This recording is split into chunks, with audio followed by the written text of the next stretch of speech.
السلام علیکم ورحمۃ اللہ وبرکاتہ۔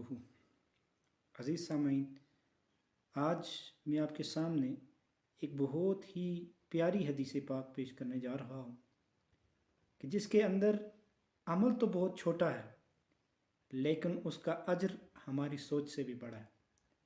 آئیے مشکات شریف کی اس حدیث پاک کی طرف بڑھتے ہیں جس کے راوی حضرت برا بن عازب رضی اللہ تعالیٰ عنہ ہیں۔ آپ فرماتے ہیں کہ قال النبی صلی اللہ تعالیٰ علیہ وسلم کہ رسول اللہ صلی اللہ علیہ وآلہ وسلم نے ارشاد فرمایا ما من مسلمین یلتقیان فیتصافحان الا غفر لہما قبل ان یتفرقا، کہ کوئی بھی دو مسلمان جب ملاقات کرتے ہیں اور آپس میں مصافحہ کرتے ہیں تو ان کے مصافحہ کرنے کے بعد ان کے جدا ہونے سے پہلے اللہ رب العزت ان دونوں کی مغفرت فرما دیتا ہے۔ سبحان اللہ۔